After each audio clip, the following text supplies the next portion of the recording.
کہ develop world کے اندر جو کہیں کوئی پریزیڈینشیل یا پرائم منسٹریل الیکشنز جب لڑتے ہیں تو کہاں سے شروع کرتے ہیں؟ اپنی ڈبیٹ کا آغاز کہاں سے کرتے ہیں؟ جس جگہ سے وہ ایجوکیٹڈ ہوتے ہیں. ان معاشروں کے اندر ایجوکیشن انسٹیٹیوشن مساجد جیسا درجہ رکھتی ہیں، اس لیے کہ ان کو پتہ ہے کہ ان کی کیا ویلیو ہے. انفارچونیٹلی ہمارے سسٹم کے اندر جب ان کی کوئی ویلیو نہیں ہوگی تو وہاں پہ جو لوگ ہمیں اپوائنٹ کریں گے ان کی بھی ویلیو نہیں ہوگی. کہ آپ کے ہائر ایجوکیشن کا بجٹ کم کر دیا گیا ہے. امیجن کریں کہ ہائر ایجوکیشن کا بجٹ آپ کا 50% سے زیادہ سلیش کر دیا گیا. میں سمجھتا ہوں کہ کسی بھی ملک کا بیسٹ ڈیفنس اس کا ایجوکیشن سسٹم ہو سکتا ہے یا ایجوکیشن ہو سکتی ہے. اگر آپ کے پاس سب پڑھے لکھی قوم ہوگی، پڑھے لکھے لوگ ہوں گے تو آپ کو کوئی بہت زیادہ فوج کی ضرورت نہیں ہے. آپ کو کوئی بہت زیادہ اپنے لیے کوئی سٹیل والز تیار کرنے کی ضرورت نہیں ہے جو آپ کو بلٹس کو روکیں. کیونکہ آج جو جنگ لڑی جا رہی ہے نا سر، وہ دماغوں کے اندر لڑی جا رہی ہے. 5th generation warfare, 6th generation warfare, اب 7th جنریشن وارفیئر کی باتیں آنا شروع ہو گئی. آج آپ دیکھیں کہ بلوچستان میں بڑے شدید حالات خراب ہیں. آپ دیکھیں کہ آپ کی جی بی کے اندر بھی حالات بڑی حد تک خراب ہیں. یار ہم نے وہاں سے آج سے 50 سال پہلے وہاں کوئی یونیورسٹیاں کیوں نہیں بنائیں؟ وہاں پہ ڈیرہ بگٹی کے اندر میری اچھی یونیورسٹی کیوں نہیں آئی؟ تھوڑا سے فاصلے پہ تو آپ کا سندھ اور پنجاب وہاں پہ شروع ہو رہا ہے. ڈیرہ بگٹی کشمور سے سارا کے سارا کوئی 50 کلومیٹر نہیں بنتا. وہاں پہ ہماری اچھی یونیورسٹی کیوں نہیں بنی؟ کیونکہ آج آپ سے کوئی باہر پہ اٹیک کرنے کے لیے نہیں آئے گا، آپ کے اندر ساری فالٹ لائنز اویلیبل ہیں اور وہ ہم نے کریٹ اس وجہ سے کی ہیں کہ ہم نے اپنی قوم کو ایجوکیٹ نہیں کیا. اب نواز خان صدوزئی اس کا نام تھا. He became the first vice chancellor اور اس نے یونیورسٹی کے لیے کوئی 800+ کنال زمین اپنی یونیورسٹی کے لیے ڈونیٹ کی، اپنی ذاتی زمین. لاہور جا کے مختلف یونیورسٹی سے اچھے دماغوں کو پک کیا، ان کو وہیں پر ان کے گھروں میں جا کے لیٹرز دیے، پک کر کے گومل یونیورسٹی میں لے کے آئے کہ آپ یہاں پہ ہم آپ کو فیسلٹیز دیں گے، ہم آپ کو پیسے دیں گے، ہم آپ کو تمام انوائرمنٹ دیں گے جس سے وہ آپ کو ایجوکیشن امپارٹ کرنے میں کوئی امپورٹنٹ ہو سکتی ہیں. ول سی کہ آپ آج کسی بھی اچھی یونیورسٹی کے اندر پرانے لوگوں کے پاس چلے جائیں تو آپ کو نظر آئے گا کہ he has been some time part of Gomal university. تو اس ملک کی ایک بڑی بدقسمتی رہی ہے کہ ہمیں ان ایریاز کے اندر جو کہ ایکچولی آپ کی فیوچر کی انویسٹمنٹ ہو سکتی ہے، آپ کا فیوچر بلٹ ہو رہا ہوتا ہے کلاس روم کے اندر، یونیورسٹیز کے اندر، اسکولوں کے اندر، کالجز کے اندر آپ کا فیوچر بلٹ اپ ہو رہا ہوتا ہے. انفارچونیٹلی ایجوکیشن چاہے وہ اسکول لیول کی ہے، کالج لیول کی ہے، یونیورسٹی لیول کی ہے، کسی بھی لیول پہ ہمارا کوئی فوکس نہیں رہا. آج اگر تھوڑی سی اس لحاظ سے دیکھیں کہ آپ کی پالیسی بھی گورنمنٹ کی اسٹیٹ لیول کی میں دیکھ رہا ہوں شاید وہ بالکل واضح نہیں ہے، ویژن ہی کلیئر نہیں ہے کہ ہم اپنے بچوں کو جب یہ انسٹیٹیوشن سے باہر نکلیں تو ہم کیا ان کے اندر انکلکیٹ کرنا چاہتے ہیں. میں آج آپ کے ساتھ بہت افسوس کے ساتھ یہ جس وقت آج ہم بیٹھے ہوئے ہیں، صبح سویرے میں کیا پڑھ کے آ رہا ہوں؟ صبح سویرے میں یہ پڑھ کے آ رہا ہوں کہ منسٹر فار ایجوکیشن پنجاب یہ کہہ رہا ہے کہ مجھے وائس چانسلرز کی اپوائنٹمنٹ کے حوالے سے ایک بندہ 2 کروڑ میرے ڈرائیور کو دے کے گیا ہے. اور وہ یہ چیز اخبار اور ٹیلی ویژن پہ اس وقت چل رہی ہے. اور اس طریقے سے اس وقت آپ کی پاکستان کی تقریباً 40% یونیورسٹیز کے ہیڈز نہیں ہیں اور ان کے حوالے سے جو اپوائنٹمنٹس ہیں وہ سارے پولیٹیکل بیسڈ ہو رہی ہیں. السلام علیکم. اکمل شہزاد گمن آپ کی خدمت میں حاضر ہے. آج ہمارے مہمان ڈاکٹر ظفر اقبال صاحب ہیں. آپ بنیادی طور پہ ڈیرہ اسماعیل خان سے تعلق رکھتے ہیں اور آج کل سوشل سائنسز کے ڈین ہیں اسلامک انٹرنیشنل یونیورسٹی اسلام آباد میں. تو ڈاکٹر صاحب سے کافی عرصے سے گفتگو جو تھی وہ پینڈنگ تھی، تو ابھی آج ہم ان سے ملاقات کرتے ہیں اور ان سے گپ شپ کرتے ہیں. کیسے ہیں ڈاکٹر صاحب؟ آپ خیریت سے ہیں؟ میں خیریت سے ہوں، آپ خیریت سے ہیں، اور تھینک یو ویری مچ کہ آپ نے آج مجھے اس پروگرام میں اپنے ڈاکٹر صاحب آپ کا شکریہ کہ آپ تشریف لائے. تو آج ہم جو ایکیڈیمکس کے حوالے سے تو گفتگو کریں گے. آپ کی کئی کتابیں ہیں، خاص طور پہ اسلاموفوبیا پہ آپ کی ایک باہر سے بھی کتاب چھپی ہے، تو سیج انٹرنیشنل سے. تو اور بھی آپ کی کتابیں ہیں، ان پہ بھی باتیں کریں گے. لیکن یہ کہ آج میں نے کہا کہ تھوڑا سا آپ کے ایجوکیشن کے حوالے سے، آپ کے بیک گراؤنڈ کے حوالے سے اور جو آپ کی آئندہ زندگی میں اسپیریشنز ہیں اس کے حوالے سے تھوڑی سی گفتگو کی جائے. تو ڈاکٹر صاحب آپ تھوڑا سا اپنی ابتدائی زندگی کے بارے میں بتائیے گا کہ پیرنٹس کیا کرتے تھے، آپ کہاں پیدا ہوئے، ابتدائی تعلیم آپ نے کہاں سے حاصل کی؟ میرا تعلق جیسے آپ نے فرمایا کہ ڈیرہ اسماعیل خان سے ہے، اور ڈیرہ اسماعیل خان کی ایک بڑی مشہور بلوچ فیملی ہے، میرا اس سے تعلق ہے. اور میری فیملی کا ایک سیاسی بیک گراؤنڈ بھی ہے کہ میرے دادا جان ڈیرہ اسماعیل خان میں ان کی سیاست میں اچھے خاصے ان تھے، اور قائد اعظم کے دوستوں میں بھی ان کا شمار ہوتا ان تھا. کا کیا نام تھا؟ مولادات خان بلوچ ان کا نام تھا. بالکل واز مائی گرینڈ فادر. اور ان کے سب سے بڑے ایاز خان بلوچ کا میں بیٹا ہوں، ظفر اقبال. تو میرے دادا قائد اعظم کے اچھے دوستوں میں بھی شمار ہوتے تھے، اور ان کی ہی انویٹیشن پہ he was general secretary Muslim league in the area in the region. تو ان کی انویٹیشن پہ قائد اعظم محمد جناب پاکستان بھی تشریف لائے تھے. یعنی ڈیرہ اسماعیل خان. جی، ڈیرہ اسماعیل خان. اور میرے دادا کی جو کانٹریبیوشنس تھیں ان کریشن آف پاکستان اس ملک کے حوالے سے، تو اس پہ الحمدللہ گورنمنٹ آف پاکستان میں سم ٹائم ان 1988 اور 87 جب مختلف لوگوں کو جو پاکستان میں بنانے میں جن کی کانٹریبیوشنس تھیں ان کو ایوارڈ کیا جا رہا تھا، تو میرے دادا جان کو بھی گورنمنٹ آف پاکستان نے گولڈ میڈل ایوارڈ کیا تھا، جو کہ میرے فادر نے پریزیڈنسی میں جا کے ریسیو کیا تھا، اس لیے کہ میرے دادا جان کی اس وقت طبیعت کو ٹھیک نہیں تھی. تو ڈیرہ اسماعیل خان کی جو بلوچ مشہور فیملی ہے، میرا تعلق اس سے ہے. اور میری ساری تعلیم بھی ڈیرہ اسماعیل خان سے. اگر میں آپ کو یہ کہوں تو شاید سم ہاؤ سرپرائزنگ ہوگی آپ کے لیے یہ بات کہ میں ماسٹرز تک ڈیرہ اسماعیل خان شہر سے ہی من باہر نہیں نکلا تھا. اچھا. کہ ڈیرہ اسماعیل خان سے باہر کیا ہوتا ہے. ہمارے ڈیرہ اسماعیل خان سے بالکل ساتھ کر کے بکھر پنجاب کا ڈسٹرکٹ بنتا ہے. تو اس وقت شاید بکھر بھی ڈسٹرکٹ نہیں تھا. تو ڈیرہ اسماعیل خان اور بکھر کے درمیان میں جو برج بنا، this was some time probably my late college days تھے، جس میں پہلی مرتبہ ڈیرہ اسماعیل خان سے بکھر گیا تھا. یعنی آپ کا کل جہان ڈیرہ اسماعیل خان کل جہان ڈیرہ اسماعیل خان تھا. کمپلیٹلی آپ کہہ سکتے ہیں کہ وہیں پر جو اس کا ماحول اور اس کے اندر جو پلنا بڑھنا وہیں پہ تھا. میری کلاس 1 سے لے کر ماسٹرز تک ساری تعلیم بھی ڈیرہ اسماعیل خان کے اسکولوں، کالجز اور یونیورسٹی سے ہے، جو کہ کامن یونیورسٹی ہے. اور آپ کا جو ماسٹرز ہے یہ میس کام میں ہے؟ اچھا، یہ بھی بڑی انٹرسٹنگ سٹوری ہے. ہو سکتا ہے کہ آپ کے آڈینس کے لیے کوئی اس میں انسپریشن ہو. میں نے بی ایس کیا تھا سائنسز کے سبجیکٹس میں، جس میں میتھ، کمپیوٹر سائنس. اس زمانے میں بی ایس سی ہوتی تھی. جی، اس زمانے میں بی ایس سی ہوتی تھی. بالکل صحیح. تو 2 years B S C programme. بالکل صحیح. تو اس میں ہمارے پاس کمپیوٹر سائنس کا بھی آپشن ہوا کرتا تھا. This was first time introduced. یعنی یہ کوئی مڈ 80 یا ارلی 80s کی بات ہوگی. آپ کہہ سکتے ہیں کہ 1989 کی بات ہے یہ. میں ایگزیکٹلی آپ کو اچھا، بالکل صحیح. لیٹ 90s ہو گیا. Late 90s. بالکل صحیح. میں 1985 میں 86 میں نے میٹرک کیا تھا. پھر اس کے بعد ایف ایس سی، اور پھر اس کے بعد ڈاکٹر صاحب یہ عمر پوچھنے کا نا ایک طریقہ بھی ہے، ایون جو رشتے کے لیے بھی آتے ہیں نا فیملیز آپس میں، ظاہر ایک نیچرل فینومینا ہے، تو وہ عمر پوچھنے کی بجائے وہ پوچھتے ہیں جی آپ نے میٹرک کب کیا. میٹرک کب کیا تھا. ایگزیکٹلی. جو تھوڑے چلاک بزرگ ہوتے ہیں. آپ تو میرا انٹرسٹ جسے آپ کہہ سکتے ہیں، تو آپ نے خود ہی بتا دیا کہ بھئی میں نے میٹرک فلاں سال میں کیا. تو میری جو تعلیم ہے وہ سائنس بیسڈ پہ تھی. سائنس کے ڈپارٹمنٹ سے میں نے لی تھی. فزکس، میتھس اور کمپیوٹر سائنس میرے سبجیکٹس ہوا کرتے تھے. And I was good in programming. Computer programming میں بہت اچھا تھا.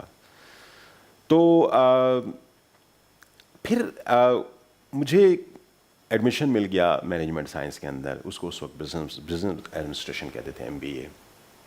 تو میرا جو اس زمانے میں ایم بی اے کا رواج بھی نیا نیا چلا تھا اور بہت خلقت جاری تھی. بہت بڑی خلقت جاری تھی. صرف اس سے 2 ڈپارٹمنٹس تھے سب سے زیادہ جو رش لے رہے تھے، ایک ایم بی اے کا اور دوسرے کمپیوٹر سائنس کا. تو میں نے ایم بی اے میں ایڈمیشن لے لیا. ایک سیمسٹر وہاں پہ گزارا تو مجھے پتہ چلا کہ شاید I am not meant for this kind of discipline. میں تھوڑا سا سوچنے کے حوالے سے اوپن تھا، جبکہ مینجمنٹ سائنس کے اندر آپ نے اکاؤنٹنگ اور ان سب چیزوں میں ایک ڈومینس کے اندر رہتے ہوئے سوچ آپ کی ہوتی تھی. کوئی بہت زیادہ آگے آپ سوچ نہیں سکتے تھے. سوچیں جسے آپ کہہ سکتے ہیں نا کہ ان ڈسپلنس کے اندر زیادہ آزاد نہیں ہوتی. تو میں نے کچھ عرصے کے بعد، پہلے سیمسٹر کے بعد چھوڑ دیا. تو میں بڑے ڈسٹرب تھا کہ where I should now move to. تو اللہ بھلا کرے ڈاکٹر فضل رحیم خان کا کہ ایک مرتبہ جو میس کمیونیکیشن کے لیے ایک آپ کہہ سکتے ہیں اس ڈسپلن میں ایک لیجنڈری اسٹیٹس انجوائے کرتے ہیں پاکستان میں. He is also from D Khan and he is at that time was head of the department of journalism and mass communication, common university. تو ہم گومل یونیورسٹی سے واپس آ رہے تھے، تو ہم علاقہ بھی تقریباً ایک دوسرے کے ساتھ ساتھ کر کے رہ رہے ہیں، گھر بھی ہمارے کو زیادہ دور نہیں ہے. تو انہوں نے مجھے لفٹ دے دی. گومل یونیورسٹی ایکچولی شہر سے کوئی 12-15 کلومیٹر دور کر کے. انہوں نے اپنی گاڑی میں لفٹ دے دی اور میں راستے میں ان سے ڈسکس کر رہا تھا کہ میں تھوڑا سا ڈسٹرب ہوں کہ کہاں جاؤں. مجھے نہیں لگتا ہے کہ میں شاید وہ ظاہر ہے لفٹ میں جاتے ہوئے بندہ پوچھتا ہے کہ ہاں بھی بچے آپ کیا کر رہے ہیں، بالکل تو آپ بتاتے ہیں جی میں یہ کر رہا تھا، اب یہ مطلب سمجھ نہیں آ رہی میں کیا کروں. یعنی اس طرح جنرلی ظاہر ہے آپ گاڑی میں کسی کو بٹھا لیں یا کوئی بیٹھ جائے تو جنرل اس قسم کی تو ڈسکشن جنرلی پھر یہ ڈسکشن میں تھوڑا سا انکوزیٹو بھی تھا کہ مجھے اپنے فیوچر کے لیے کوئی لائن سیٹ کرنی تھی. بالکل سر. تو that was probably the defining moment of my life. وہ جو ٹریول 15 کلومیٹر کا from university to D Khan city تھا نا سر، اس میں ہی انسپائرڈ میں virtually, and he virtually inspired me to join mass communication department. تو نیکسٹ سیمسٹر میں نے میس کمیونیکیشن ڈپارٹمنٹ جوائن کر لیا اور وہیں سے ہی پھر میں نے ماسٹرز ان میس کمیونیکیشن کیا گومل یونیورسٹی سے 2 ایئرس. ڈاکٹر صاحب یہ گومل یونیورسٹی کا اچھا نام ہے پاکستان کی جو یونیورسٹیز ہیں، اگر آپ یہ کہیں کہ جو ٹاپ کی یونیورسٹیز ہیں پاکستان میں، تو اس کی کیا وجہ ہے؟ کوئی یہ جو چونکہ یہاں وہ ایک سنگم ہے پنجاب کا اور کے پی کا، تو میرے خیال میں جو مختلف نسلوں کے لوگ، مختلف علاقوں سے لوگ وہ اکٹھے ہو کے، میرے خیال میں وہ علاقے بھی تھوڑے ذرا اگر حالات سازگار ہوں تو وہ زیادہ فرٹائل ہوتے ہیں. میرے خیال میں سر یہ وجہ شاید نہ ہو کہ وہ پنجاب اور ساتھ ہی کر کے بلوچستان کے سنگم پہ ہے. گومل یونیورسٹی اس لحاظ سے ایک بلیسڈ یونیورسٹی تھی کہ اس کو ان دا ویری بگننگ جن لوگوں نے لانچ کیا دے ور ویری ڈیووٹیڈ. اب نواز خان صدوزئی اس کا نام تھا، he became the first vice chancellor, اور اس نے یونیورسٹی کے لیے کوئی 800+ کنال زمین اپنی یونیورسٹی کے لیے ڈونیٹ کی، اپنی ذاتی زمین. یہ اس کی زمین پہ ہی بنی ہوئی ہے. اچھا بالکل ٹھیک. اور آپ تصور کریں کہ 800 کنال یا 900 کنال زمین کسی مقصد کے لیے دینا، یہ ہر بندے کے دل کا کام نہیں ہو سکتا. بالکل صحیح. And he was very open, he wanted to develop this as an institution جو کہ اس علاقے کے لوگوں کو فیڈ کرے اور پلس باقی علاقے کے لوگوں کے لیے بھی ایک سورس بن سکے. کیونکہ اس وقت کے پی کے اندر صرف ایک یونیورسٹی ہوا کرتی تھی جو کہ یونیورسٹی آف پشاور تھی، اور کوئی یونیورسٹی نہیں تھی. اور پھر آپ دیکھیں کہ پشاور سے ڈیر اسماعیل خان تک کا جو فاصلہ 350 کلومیٹر کا تقریباً ہے، تو اس ریجن میں کسی جگہ پہ بھی کوئی یونیورسٹی نہیں تھی. تو نواب صاحب کی ایک اپروچ یہ تھی کہ اس نے ڈیر اسماعیل خان 1974 میں گورنمنٹ یونیورسٹی کے لیے لاہور جا کے مختلف یونیورسٹی سے اچھے دماغوں کو پک کیا، ان کو وہیں پر ان کے گھروں میں جا کے لیٹرز دیے، پک کر کے گومل یونیورسٹی میں لے کے آئے کہ آپ یہاں پہ ہم آپ کو فیسلٹیز دیں گے، ہم آپ کو پیسے دیں گے، ہم آپ کو تمام انوائرمنٹ دیں گے جس سے وہ آپ کو ایجوکیشن امپارٹ کرنے میں کوئی امپورٹنٹ ہو سکتی ہیں. یہ سر بنیاد تھی جس پہ بیس کرتے ہوئے یونیورسٹی ڈیولپ ہوئی. اینڈ یو ول سی کہ آپ آج کسی بھی اچھی یونیورسٹی کے اندر پرانے لوگوں کے پاس چلے جائیں تو آپ کو نظر آئے گا کہ he has been some time part of Gomal university. بالکل ٹھیک. پھر ان کی جو پروڈکٹ تھی نا پھر سر وہ انہوں نے بڑا کام کیا. میں بھی اس جگہ سے پیدا ہوا، باقی بھی اس قسم کے بڑے بڑے لوگ ہیں جو آپ کو نظر آئیں گے اسلام آباد میں مختلف جگہوں پہ کام کر رہے ہیں. They are all in fact product of Gomal university. تو جو بگننگ تھی نا سر، جو فاؤنڈیشن جس پہ گومل یونیورسٹی بلٹ اپ ہوئی ہے، میں یہ سمجھتا ہوں کہ وہ بہت اچھی تھی اور پھر بڑے عرصے تک اس کے ساتھ چلتے رہی. اب پچھلے کوئی ان 2 ڈیکیڈز کوئی تقریباً میں کہوں کہ 20 سال میں گومل یونیورسٹی بہت نیچے گئی. آپ دیکھیں کہ جرنلزم ڈپارٹمنٹ ان کا one of the best in the country تھا. فارمیسی آج بھی بہت اچھے ڈپارٹمنٹس میں پاکستان کے شمار ہوتا ہے اس کا. Chemistry department, computer science department, management science department, اور even institute of education and research. Punjab university کے بعد آپ کو گومل یونیورسٹی کا نام نظر آتا تھا. میں ایک اور بات بھی آپ کو بتاؤں کہ پچھلے دنوں ڈاکٹر کرامت صاحب جو کہ ایک بہت بڑا نام ہے اکنامکس کا پاکستان میں، وہ بھی گومل یونیورسٹی میں کبھی کام کر چکے تھے اور وہ مجھے بتا رہے تھے کہ اس پورے کے پی کے اندر بزنس ایڈمنسٹریشن کا پہلا ڈپارٹمنٹ گومل یونیورسٹی کے اندر ہی شروع ہوا تھا. اب پشاور یونیورسٹی 150 سال پرانی اس کی ہسٹری ہے، but they did not have business administration department دیا. تو میں سمجھتا ہوں کہ جو اس کی فاؤنڈیشن تھی وہ بہت اچھی تھی. بلکہ میں ایک اس بات کا ایک طرح سے فائدہ اٹھاتے ہوئے میں یہ بھی کہنے کی جسارت کروں گا کہ میں شاید ایک وائس چانسلر ڈیزگنیٹ بھی ہوں گومل یونیورسٹی کے لیے. گومل یونیورسٹی کے لیے جو تقرریاں ہونے جا رہی ہیں وائس چانسلرس کے لیے، تو یہ بہت خوشی کی بات ہوگی میرے لیے اور بہت بڑے آنر کی بات بھی ہوگی کہ میں اس یونیورسٹی کا گریجویٹ ہوں جو میری الما ماتر ہے. میں اس میں انشاءاللہ تعالی شاید وائس چانسلر بھی چلا جاؤں کچھ دیر میں. چلیں گڈ لک. تو یہ ایک میرے لیے بہت بڑا چیلنج ہوگا کہ میں چلیں اپنی آپ یونیورسٹی کو اوپر لے کے کے جاؤں. گومل یونیورسٹی میں اللہ کرے آپ بطور وائس چانسلر جوائن کریں تو ظاہر ہے پھر ہم آپ کے پاس آئیں گے اور انشاءاللہ. گومل یونیورسٹی بھی دیکھیں گے اور ڈیرا اسماعیل خان بھی دیکھیں گے انشاءاللہ. اور جو دیگر وہاں دوست ہیں ان سے بھی ملیں گے انشاءاللہ. اچھا ڈاکٹر صاحب جو آپ نے ایک پچھلے 2 ڈیکیڈس میں گومل یونیورسٹی کی بات کی ایک ایجوکیشن کے سسٹم کے حوالے سے ڈکلائن کی تو میرا یہ خیال ہے اور آپ کو بینگ ایک میڈیا ایکسپرٹ اور ایک ایجوکیشنسٹ میں یہ پوچھنا چاہوں گا کہ کیا آپ یہ نہیں سمجھتے کہ جو پچھلے 2 ڈیکیڈس میں پاکستان کی صورتحال ویسے رہی ہے سماجی اعتبار سے معاشرتی اعتبار سے معاشی اعتبار سے اور پھر یہ کہ جو دہشت گردی کا ایک پورے ملک اور خاص طور پہ جو یہ ڈیرا اسماعیل خان جیسا علاقہ ہے ان کو بہت یہ سویئر قسم کا فیس کرنا پڑا, یہ تو ایک پہلو ہو گیا. دوسرا یہ کہ جو ایجوکیشن سسٹم میں تبدیلیاں ہیں جو سیمیسٹر سسٹم اور دوسرا تیسرا ایک یہ بھی وجہ نہیں ہے کہ اوور آل بھی پاکستان میں تھوڑا سا ہمارا جو ایجوکیشن کا لیول ہے یعنی جو معیار وہ تھوڑا سا نیچے آیا ہے. مجھے یہ لگتا ہے کہ شاید تھوڑا سا نہیں بہت زیادہ بڑے ڈراسٹکلی جسے آپ کہتے ہیں کہ نوز ڈائیو ہم باٹم کی طرف ابس کی طرف موو کر رہے ہیں اور اس کی وجہ دیکھیں ہماری پالیسیز ہیں.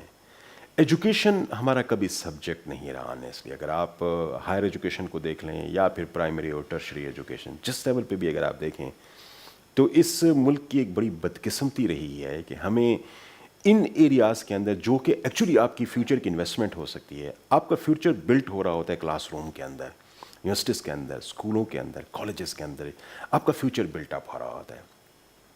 اور آپ تھوڑا سا اس لحاظ سے دیکھیں کہ جب ہمیں پتہ ہے کہ نیکسٹ 10 ایئرس ٹائم یا 20 ایئرس ٹائم ہمارا جو یوتھ بلج ہے وہ آپ کا 30-35% بن جائے گا, تو اس یوتھ پہ انویسٹمنٹ کیا کر رہے ہیں ہم, اور وہ انویسٹمنٹ کیا ہوتی ہے جن جگہوں پہ ان کو ٹرین کرنا ہوتا ہے ان کو بہتر بنانا ایکچولی یہ انویسٹمنٹ ہوتی ہے تاکہ یوتھ وہاں پہ جب پڑھیں تو they should be able to perform well in this society. اور قومیں انتظار کر رہی ہوتی ہیں ایسے موقعوں کا کہ جہاں ان کے پاس نمبر آف یوتھ انکریز ہو, کوانٹم آف یوتھ انکریز ہو اور پھر اس سے وہ فائدہ اٹھا کے ڈیولپمنٹ کی طرف جائیں. انفارچونیٹلی ایجوکیشن چاہے وہ اسکول لیول کی ہے, کالج لیول کی ہے, یونیورسٹی لیول کی ہے, کسی بھی لیول پہ ہمارا کوئی فوکس نہیں رہا. آج اگر تھوڑی سی اس لحاظ سے دیکھیں کہ آپ کی پالیسی بھی گورنمنٹ کی اسٹیٹ لیول کی میں دیکھ رہا ہوں شاید وہ بالکل واضح نہیں ہے, ویژن ہی کلیئر نہیں ہے کہ ہم اپنے بچوں کو جب یہ انسٹیٹیوشن سے باہر نکلیں تو ہم کیا ان کے اندر انکلکیٹ کرنا چاہتے ہیں. کیا ہم نے کسی کیپٹلسٹ کی فیکٹری کے لیے ان کو فیول کے طور پر استعمال کرنا ہے اس یوتھ کو, یا ان کو لیڈرشپ رول میں لے کے آنا ہے کہ ملک کی بھاگ دوڑ ان کے ہاتھ میں دینی ہے اور پھر ان سے ایکسپیکٹ کرنا ہے کہ they should do some thing for the country. مجھے لگتا ہے کہ ہمارا کوئی ویژن اس حوالے سے کلیئر نہیں ہے اور اس کی وجہ سے ہمارے انسٹیٹیوشنز یہ اشد بنتے جا رہے ہیں. پھر ایک اور سر میں چونکہ آپ نے یہ بہت سینسٹیو پوائنٹ دکھتی رکھ جسے آپ کہہ سکتے ہیں اس پہ ہاتھ رکھا ہے, ہمارے ہاں کم از کم ہم اس کو کوئی اس طرح سے تو کام کریں کہ اپنے ایجوکیشن کو ہم فول پروف کریں from any kind of intervention from politics. صرف ایک سیکٹر ہے جس کے اندر آپ سیاست نہ گھسیٹیں, اس کو نہ لے کے آئیں, میرٹ پہ بیس کرتے ہوئے فیصلہ کریں. یقین کریں کہ یہ آپ کے ملک کے لیے بہت بڑی چینج لے آ سکتے ہیں نیکسٹ کمنگ ڈیکیڈس. میں آج آپ کے ساتھ بہت افسوس کے ساتھ یہ جس وقت آج ہم بیٹھے ہوئے ہیں صبح سویرے میں کیا پڑھ کے آ رہا ہوں, صبح سویرے میں یہ پڑھ کے آ رہا ہوں کہ منسٹر فار ایجوکیشن پنجاب یہ کہہ رہا ہے کہ مجھے وائس چانسلرس کی اپوائنٹمنٹ کے حوالے سے ایک بندہ 2 کروڑ میرے ڈرائیور کو دے کے گیا ہے, اور وہ یہ چیز اخبار اور ٹیلی ویژن پہ اس وقت چل رہی ہے. اور اس طریقے سے اس وقت آپ کی پاکستان کی تقریباً 40% یونیورسٹیز کے ہیڈز نہیں ہیں اور ان کے حوالے سے جو اپوائنٹمنٹس ہیں وہ ساری پولیٹیکل بیسڈ ہو رہی ہیں. میں سمجھتا ہوں کہ یہ بہت امپورٹنٹ ایسپیکٹ ہے جس پہ ہمیں غور کرنے کی ضرورت ہے کہ خدا کے لیے آپ کے پاس بہت سارے ایریاز ہیں جہاں پہ آپ کام کر سکتے ہیں, جہاں پہ آپ اپنی پولیٹیکل منورنگ کر سکتے ہیں, لیکن کوئی سیکٹر ایسا جو کہ ایکچولی آپ کی سوسائٹی کا فیوچر ڈیولپ کرنے میں کوئی رول پلے کر سکتا ہے, اس کو تو اس سے پاک رکھیں اور میرٹ بیسڈ ڈیسیژنس کریں تاکہ آپ کا فیوچر کسی محفوظ حال. اچھا ڈاکٹر صاحب, جب آپ نے کہا نا کہ جو ہمارے ایجوکیشنل انسٹیٹیوشنز ہیں ان کو پالیٹکس سے پاک رکھیں, تو میں یہ سمجھا کہ شاید آپ جو طالب علموں کی انوالومنٹ ہے پالیٹکس میں اس کی آپ بات کر رہے ہیں. کیا آپ نہیں سمجھتے کہ جب ہم نے جو طالب علم یونینز ہیں, اسٹوڈنٹ یونینز پہ پابندی ہم نے عائد کی, ظاہر ہے یہ جنرل ضیاء کے زمانے سے ہے, اور اس کے بعد لیٹ 80s میں صرف ایک دفعہ 89 میں الیکشنز ہوئے, اس کے بعد کبھی الیکشن نہیں ہوئے. تو آپ یہ دیکھیں کہ قائد اعظم یونیورسٹی ہے یا اسلامک یونیورسٹی ہے یا پنجاب یونیورسٹی ہے, اسی طرح دوسری یونیورسٹیز میں, تو وہاں کوئی بلوچ کونسل بنی ہوئی ہے, پنجاب کونسل بنی ہوئی ہے, کوئی سرائکی کونسل بنی ہوئی ہے, تو بجائے وہ ایتھنک بیس پہ لوگ تقسیم ہو گئے ہیں. تو بجائے یہ کہ وہ ایک اپنے رائٹس کے لیے اور ان کی ایک پولیٹیکل تربیت ہو, یعنی پالیٹکس کو ہم نے کوئی گناہ بنا دیا. ایک آپ جس سینس میں بات کر رہے ہیں جو میں سمجھاؤں کہ پولیٹیکل بیس پہ اپنی یا اثر رسوخ کے بنیاد پہ ایجوکیشن ڈپارٹمنٹ میں یا کسی یونیورسٹی میں اپنی تعیناتی کے لیے کوشش کرنا, یہ تو کنڈیمیبل ہے. لیکن کیا آپ یہ نہیں سمجھتے کہ اسٹوڈنٹس کو جو پالیٹکس کی تربیت دینے کے لیے اور لیڈر بنانے کے لیے ہمیں طالب علم جو یونینس ہیں ان سے پابندی اٹھانی ہوگی؟ اب بالکل میرا خیال ہے کہ you have rightly pointed it out کہ میں جب بات کر رہا تھا تو ایکچولی انسٹیٹیوشن آف ایجوکیشن کوئی امپلائمنٹ ایکسچینج نہیں ہے کہ وہاں پہ آپ اپنے من پسند بندے بٹھا کے ان کے تھرو آپ اپنی کانسٹیچوئنسی کے لوگوں کو وہاں پہ اپوائنٹ کریں وداؤٹ اینی میرٹ. میں ایکچولی اسی کی بات کر رہا تھا اور جو ایک بہت بڑا انیتھما کے طور پر ہمارے سامنے آ رہا ہے. جو دوسرا پوائنٹ سر آپ نے ریز کیا ہے نا, this is also very important. Actually ہمیں یہاں پہ جو دیکھنے کی ضرورت ہے, دنیا کے اندر جہاں پہ اسٹوڈنٹ یونینز کی گنجائش اویلیبل ہے اور یونیورسٹیاں ایک اسٹوڈنٹ کو لیڈرشپ کے لیے پلیٹ فارم دیتی ہیں, تو اس میں ایک بہت امپورٹنٹ چیز ہوتی ہے, وہ یہ ہے کہ ایک فائر وال سے ڈیولپ کرتے ہیں کہ جو نیشنل لیول کے جو پولیٹیکل پارٹیز ہیں they should not use and exploit the energies of students for their own benefits, اس کو استعمال نہ کریں. ہمارے ہاں بدبختی یہ ہے انفارچونیٹلی کہ نیشنل لیول پہ جو پولیٹیکل سسٹم کے اندر قیاس ہے وہ یونیورسٹیوں کے اندر, کالجز کے اندر, انسٹیٹیوشنس کے اندر گھس جاتا ہے. ہمیں بالکل اس طرح سے دیکھیں, میں یونیورسٹی آف سدرن کیلیفورنیا میں رہا ہوں, وہاں ہماری اسٹوڈنٹ گورنمنٹ ہوا کرتی تھی, اسٹوڈنٹ کی ایک پوری پارلیمنٹ ہوا کرتی تھی, ان کا ایک پریزیڈنٹ اور پرائم منسٹر ہوا کرتا تھا, اور that were elected by the students themselves. اس طریقے سے باقی منسٹرز ہوا کرتے تھے. اب یہ وہ لیڈرشپ رول ہے جو میرے خیال کے مطابق ہمیں ایکسپلائٹ کرنا چاہیے, ہمیں پالش کرنا چاہیے امنگ دا اسٹوڈنٹس. ہمارے یہاں ہوتا کیا ہے کہ آپ کی جو نیشنل لیول کے پولیٹیکل پارٹیز ہیں وہ اسٹوڈنٹس کو اپنی ایک طرح سے یوز کرنا شروع کرتے ہیں, پراکسی کے طور پر یوز کرنا شروع کر دیتے ہیں. یہاں پہ مجھے لگتا ہے کہ جو پرابلم ہے اس کو ہمیں کسی لیول پہ کیپ کرنے کی ضرورت ہے. اچھا ڈاکٹر صاحب, جو آپ نے کہا کہ پولیٹیکل پارٹیز, جو ہم نے اپنے زمانے طالب علمی میں دیکھا کہ جو مذہبی تنظیمیں ہیں, جو مذہبی سیاسی جماعتیں ہیں, سب سے زیادہ اثر نفوذ ان کا تعلیمی اداروں میں ہو گیا. اور آپ پنجاب یونیورسٹی کی مثال لیں یا بہاولپور یونیورسٹی کی مثال لیں یا اور پورے پاکستان میں, یعنی اتنی بڑے لیول پہ قتل و غارت ہوئی, نوجوان ماؤں کے بیٹے اور وہ قتل ہوئے اور ان معذور ہوئے یا وہ ایجوکیشن سے ہٹ گئے. یعنی وہ آپ کی بات بالکل درست ہے کہ طالب علم یونینز کو اجازت ہونی چاہیے, لیکن وہ صرف طالب علم ہوں, نہ کہ وہ کسی پولیٹیکل پارٹی یا کسی مذہبی سیاسی پارٹی کے ونگ کے طور پہ کام کریں. اب یہ دیکھنا سر, جو آپ نے بات کہی ہے نا, ذرا اس کو ہم فردر ان پیک کرتے ہیں کہ اسٹوڈنٹ یونین بیسیکلی اسٹوڈنٹ کی لیڈرشپ کوالٹیز کو بہتر کرنے کے لیے ہوتی ہیں عام طور پر. یہ کسی آئیڈیالوجی کو پروپورٹ کرنے کے لیے نہیں ہوتی. ہم نے کیا کیا ہے کہ ہماری آئیڈیالوجی جب معاشرے کے اندر بڑے ماس لیول پہ نہیں بک سکی, زیادہ اس کی فالوورشپ نہیں مل سکی, تو ہم نے نفوذ کرنا شروع کر دیا اس کو یونیورسٹیز کے, کالجز کے, ان کے اندر اپنے پاکٹس بنانا شروع کر دیے.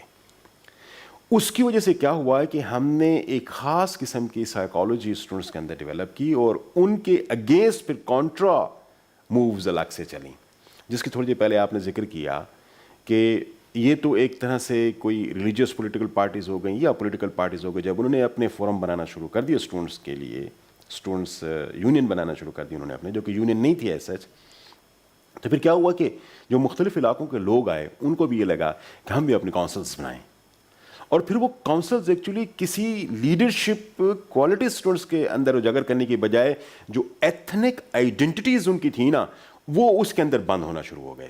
جبکہ یونیورسٹیز تو ایسی چیزیں ہیں نا جہاں پہ آپ کو یہ ایتھنک، لنگوسٹک اور اس قسم کی جو ریشل آپ کی آئیڈینٹیٹیز ہیں ان کو سبڈیو کریں اور آپ کے اندر ایک نیشنل لیول کی سوچ پیدا کریں. ڈاکٹر صاحب وہ اگر آپ اس کو نہ بھی سپریس کریں، آپ اپنی آئیڈینٹی کے ساتھ دوسری آئیڈینٹی کے لوگوں کے ساتھ انٹرمنگلڈ ہوں. آپ دیکھیں، میرا بنیادی طور پہ یہ خیال ہے کہ کوئی بھی انسان کسی بھی قوم کا جو بندہ ہے وہ برا نہیں ہوتا.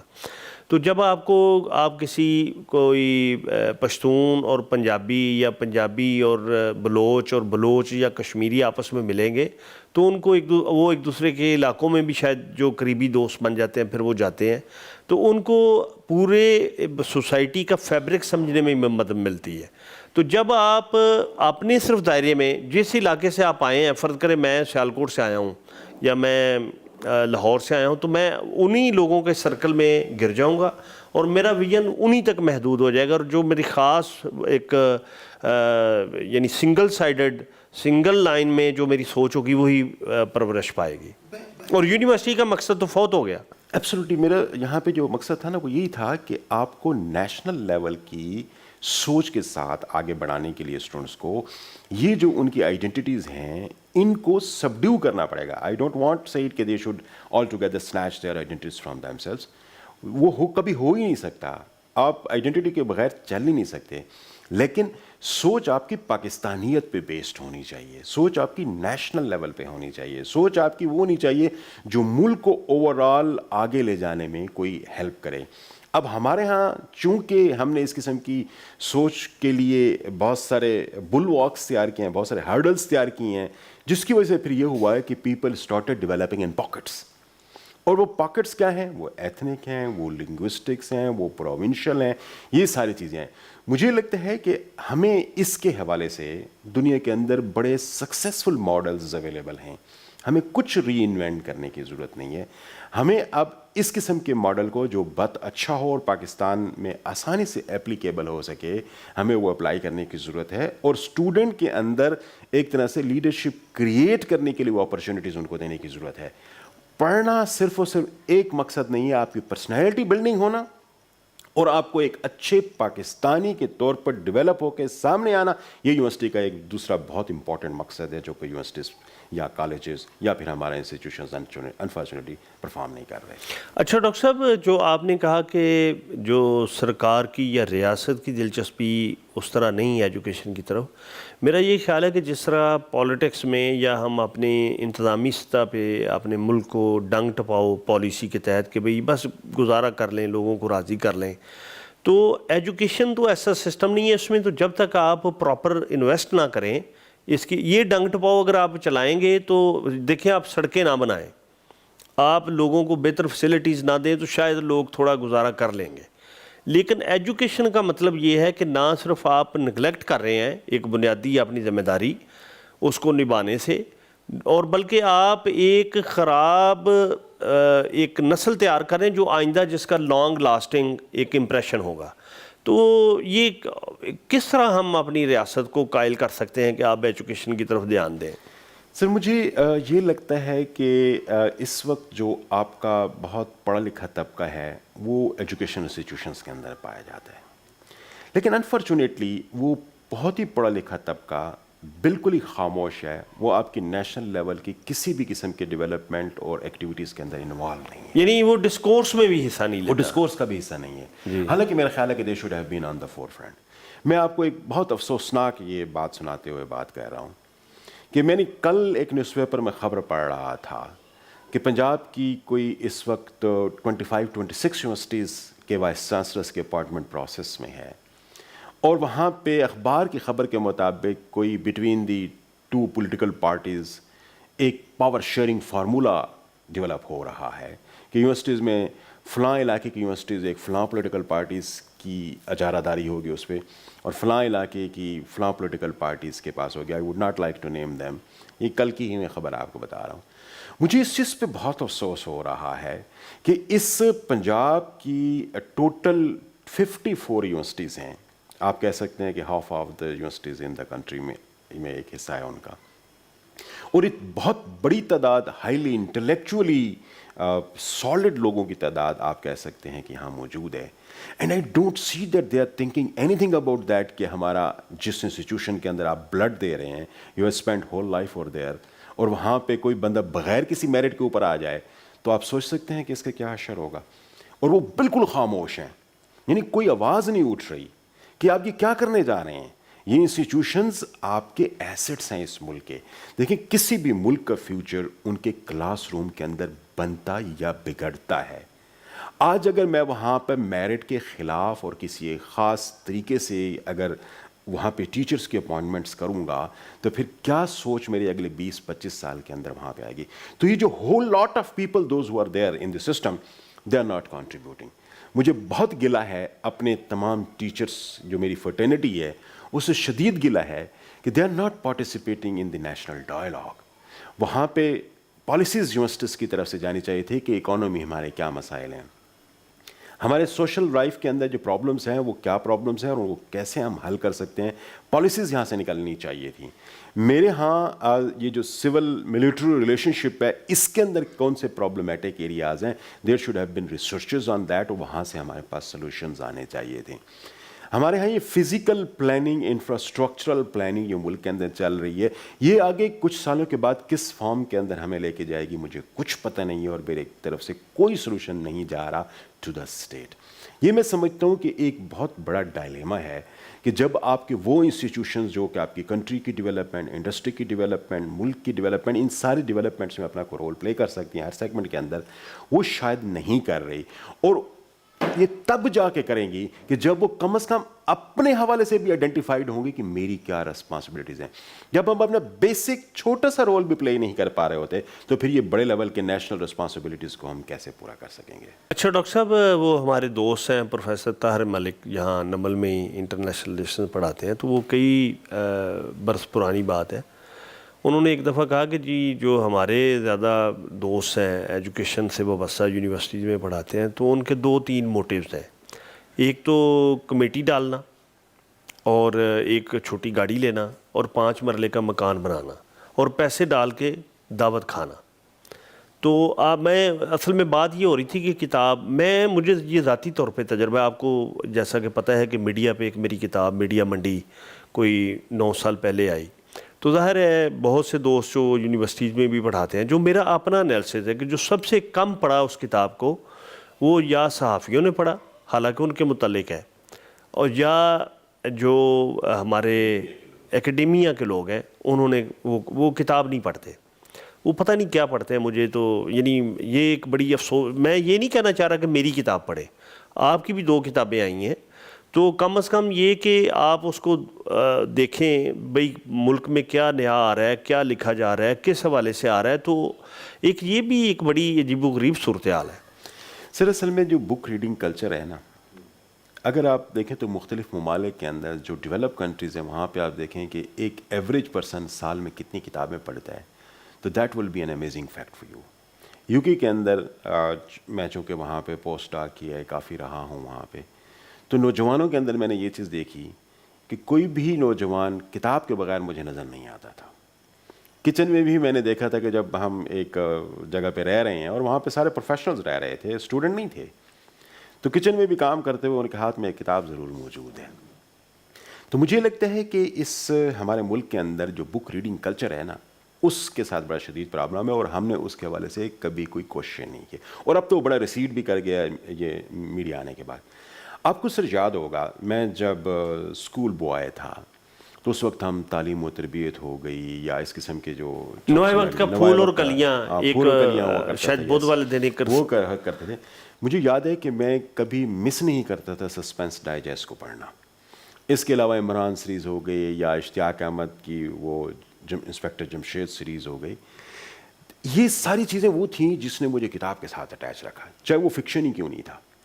آج پرابلم یہ ہے کہ میرے بچے کے پاس، اگر آج بچوں کے پاس آپ اسکول کالجز میں چلے جائیں، ان سے پوچھیں کہ آپ کون سا فکشن پڑھتے ہیں، fiction, I don't read any fiction. کوئی جاسوسی ناول پڑھتے ہیں؟ نہیں، میں تو کوئی جاسوسی ناول نہیں پڑھتا.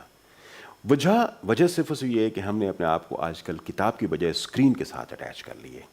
تو وہ جو ایک ریڈنگ ہیبٹ ہے نا، وہ سب بڑی ڈائلوٹ کر گئی انفارچونیٹلی. یہ تو آپ کو میں ایک اوور آل ایک جنرل سچویشن پیدا کر رہا ہوں. اچھا، یہ چیز صرف ہمارے ساتھ ایسی ہے کیونکہ ہم نے کتاب کو پھر فروغ نہیں دیا، جس کی وجہ سے آج وہ کتاب پیدا ہی نہیں ہو رہی، جس کی وجہ سے بچے آئیں اور کتاب پڑھنے کی کوشش کریں. ویسٹ کے اندر بھی تو اسی طرح سے میڈیا آیا ہے، ان کے ہاں بھی تو موبائل اسی طرح سے آیا ہے. ان کے ہاں تو ہو سکتا ہے کوئی بہتر موبائل سسٹمز اویلیبل ہوں، اور ہیں ڈیفینیٹلی، اور ان کی سپیڈ بھی نیٹ کی ہم سے بہتر ہے. گیجٹس بھی ان کے پاس سستے داموں اویلیبل ہیں، but still they are attached with the literature, with the books, with the fiction. کیا پرابلم ہے سر؟ پرابلم یہ ہے کہ آج ذرا اٹھا کے دیکھ لیں، آپ بڑے لٹریری بندے ہیں، آپ مجھے دیکھیں کہ اس وقت بچوں کے فکشن کے حوالے سے ہمارے پاس کون کون سے نام آپ کو نظر آتے ہیں.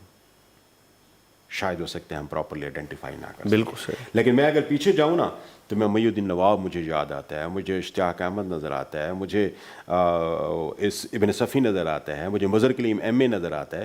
میں اپنی جوانی کے بہت سارے نام ایسے آپ کے سامنے رکھ کے آ سکتا ہوں. عنایت اللہ تھے بالکل، جو تاریخی چیزیں لکھتے تھے، اور شکاریات کے حوالے سے. اور میں ان کے ایک عزیز ہیں، نسیم حجازی کو دیکھ لیں جی، حسین ثاقب، ان کے ایک عزیز ہیں، وہ اکاؤنٹس گروپ سے ریٹائرڈ ہوئے، سی ایس پی آفیسر ہیں.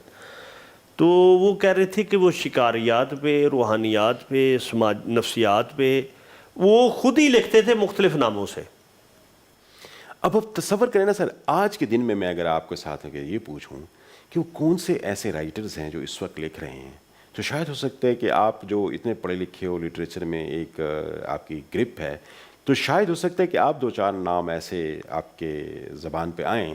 لیکن میں ایک جنرلی اگر اسٹریٹ میں یا کالج میں، اسکول میں کسی جگہ پہ چلا جاؤں تو شاید بچوں کے پاس اس قسم کے کوئی نام نہ ہو. یہ میں سمجھتا ہوں کہ بہت بڑا قحط جال پیدا ہوا ہے، جس کی وجہ سے ہماری سوسائٹی کے اندر، اچھا اس کے لیے ہمارے پاس پالیسی کوئی نہیں ہے، اس کے لیے ہمارے پاس ادارے ختم ہو گئے ہیں، اس کے لیے ہمارے پاس وہ لائبریری ہیں جس میں ہم 1 روپیہ جا کے کرائے پہ کتابیں لے کے آتے تھے، ختم ہو گئی ہیں. آپ کسی بھی شہر کے اندر آپ کو اس قسم کی لائبریری نہیں ملے گی جہاں پہ یہ جو ادروائز چھوٹی چھوٹی گلیوں کے اندر بھی لائبریری ہوتی تھی کہ وہاں پہ یہ ڈائجسٹ وغیرہ آپ کو 1 روپیہ کرائے پہ، 50 پیسے کرائے پہ آپ کو ملتی تھیں. سر یہ ختم ہوتی جا رہی ہیں چیزیں. ہمیں جبکہ ویسٹ کے اندر آپ دیکھیں سر، میں آپ کسی بھی یو کے میں رہا ہوں کافی، کسی بھی اگر آپ جگہ پہ چلے جائیں، وہاں پہ سر ایسے سٹورز بنے ہوئے ہیں جہاں پہ آپ اپنی کتاب لے کے جائیں کہ یہ میں نے پڑھ لی ہے، اس کو رکھ کے وہاں پہ کوئی دوسری کتاب اس لیول کی اٹھا لیں آپ. This a kind of exchange and they are offering it. اور مختلف این جی اوز اس قسم کا سر کام کر رہی ہیں، کتابیں پڑھی ہوئی ہیں، اور ان کتابوں میں سے کوئی کتاب اٹھا کے بڑے سستے داموں جو کہ ری یوزیبل ہیں، آپ اس کو لیتے ہیں اور پھر اس کے بعد وہیں پر آ کے رکھ دیتے ہیں. لوگ جو چیز ٹیک اویز ان کے گھروں کی وجہ سے ہوتا ہے، وہ کتابیں بھی ایک ہیں جو مختلف جگہوں پہ رکھتے ہیں. سر یہ کلچر ہی اب ختم ہو گیا ہمارے ہاں، جو ہمارے ہاں کسی لائبریری کی فارم کے اندر ہوتا ہے، ویسٹ کے اندر اس فارم کے اندر ہے. پھر اگلی جو بات سر آپ نے کہی ہے، امریکن یونیورسٹی میں کانسٹنٹ مینول ہمارے پروفیسر تھے، یا فلپ سے لیری گراس، ان کے آفسز میں جاتا تو پیچھے ساری کتابیں ہوا کرتی تھیں، اور شاید ہی کوئی کتاب ایسی ہوتی تھی جو ان کی نہ ہوتی، ساری اپنی کتابیں ہوتی تھیں. تو اس کا مطلب یہ ہے کہ بک رائٹنگ کلچر کو ان کی سوسائٹی نے فروغ دیا، بڑے بڑے انعامات دیے، مختلف لیول پہ آرگنائزیشنز ہیں ان سے کتابیں لکھوا کے ان کو اس کے لیے پیمنٹس کی، بک کلچر فروغ ہوا. آج ہمارے ہاں بک کلچر نام کی چیز یونیورسٹیز کے اندر سر نہیں ہے. آپ یقین کریں گے، آپ ایک ریسرچ پبلیکیشن لکھتے ہیں، یونیورسٹی آپ کو اس کی پیمنٹ کرتی ہے، ایچ ای سی اس کو ریکگنائز کرتی ہے آپ کی پروموشن کے لیے. لیکن اگر آپ کتاب لکھتے ہیں، جو کہ بڑا میں سمجھتا ہوں کہ مغز خوری کا کام ہے، بڑا لمبے عرصے پہ جا کے کتاب کمپلیٹ ہوتی ہے، کتاب لکھتے ہیں، اس کی کوئی ویلیو نہیں ہے سر، آپ کی پروموشن کے لیے کوئی ویلیو نہیں ہے اس کی. اور پھر دوسری بات ہے کہ پبلیکیشن کے ہاؤسز نہیں ہیں. میں آپ کو ایک بڑی انٹرسٹنگ بات بھی اس جگہ پہ سناتا جاؤں. میں نے ایک پروجیکٹ لیا ایچ ای سی سے، بک رائٹنگ کا، مونوگراف رائٹنگ کا. 80,000 روپیہ سر مجھے اس کے لیے دیے گئے، ٹیکس کاٹ کے 72,000 ملے. That took me 3 years to completely write that book. اور وہ صرف اور صرف 500 کاپی اس کی پبلش ہوئی. اس کے بعد میں نے ان سے اجازت دی کہ میں کسی اور جگہ سے اس کو پبلش کرانا چاہتا ہوں، پر پرمیشن تک نہیں مل رہی تھی۔ یہ تو مجھے ایسا لگتا ہے کہ جیسے علم کو قید کرنے والی ہماری پالیسیز ہیں، کہ آپ نے کہیں سے علم لیا، پھر اس کے بعد اس کو تھوڑے سے پیسے دے کے، جو کہ بالکل پینٹ کی فارم کے اندر ہے، اس کو لے کے اس کو کہیں پہ قید کر دیں، اس کو فردر فروغ نہ دیں۔ ڈاکٹر صاحب مجھے اسی بات سے ایک بات یاد آ گئی کہ آپ یہ دیکھیں کہ جو ہمارا دیسی طریقہ علاج تھا حکمت، تو ان حکیموں کے بارے میں، ان حکماء کے بارے میں یہ کہا جاتا تھا کہ بھئی یہ اپنے خاندانی نسخے کسی اور کو نہیں دیتے تھے۔ تو آپ یہ دیکھیں کہ with the passage of time وہ زوال کا شکار ہو گیا، اور اب آپ عمومی طور پہ الزام لگایا جاتا ہے جو حکیم ہے یہ اسٹیرائڈ دوائیاں استعمال کرتے ہیں۔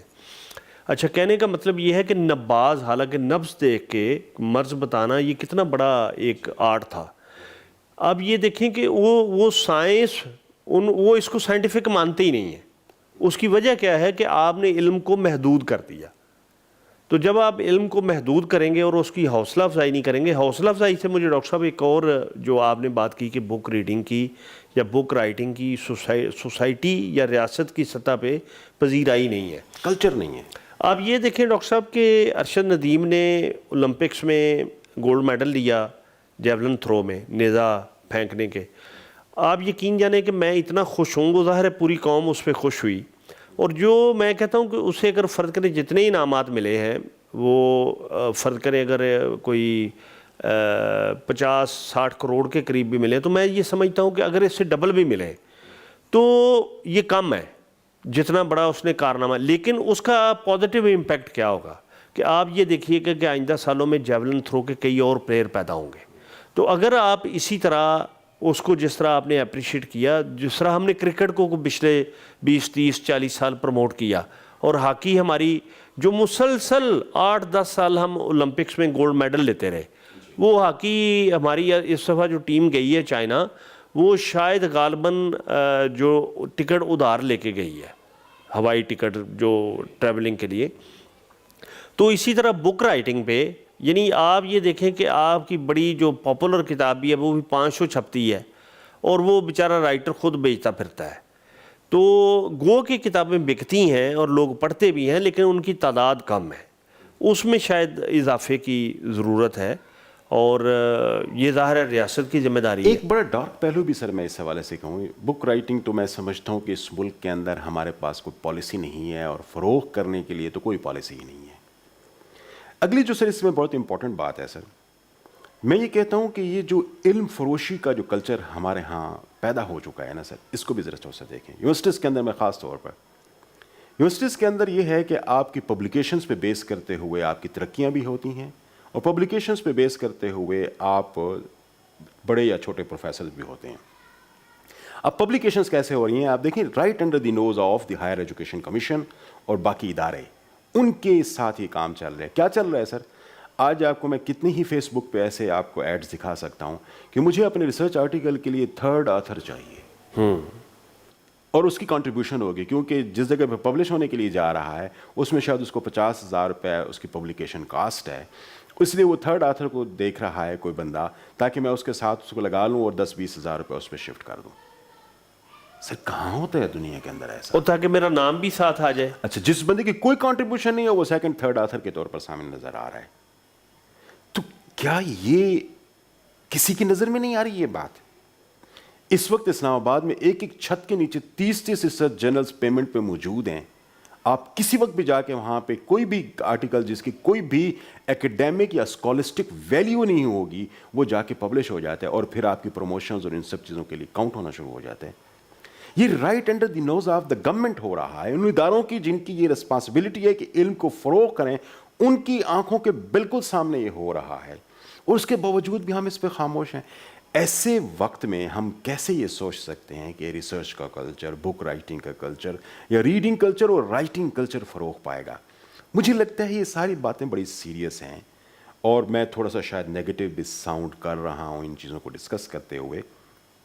ہمیں اس پر بڑا غور و خوض کرنے کی ضرورت ہے، اس کے لیے فیسیلیٹیٹ کرنے کی ضرورت ہے، انسٹیٹیوشنز کو فیسیلیٹیٹ کرنے کی ضرورت ہے، ریسرچ کلچر کو فروغ دینے کی ضرورت ہے، ریسرچ جرنلز کو کہیں پہ اس فارم کے اندر ریگولیٹ کرنے کی ضرورت ہے کہ وہاں پہ یہ نہ ہو کہ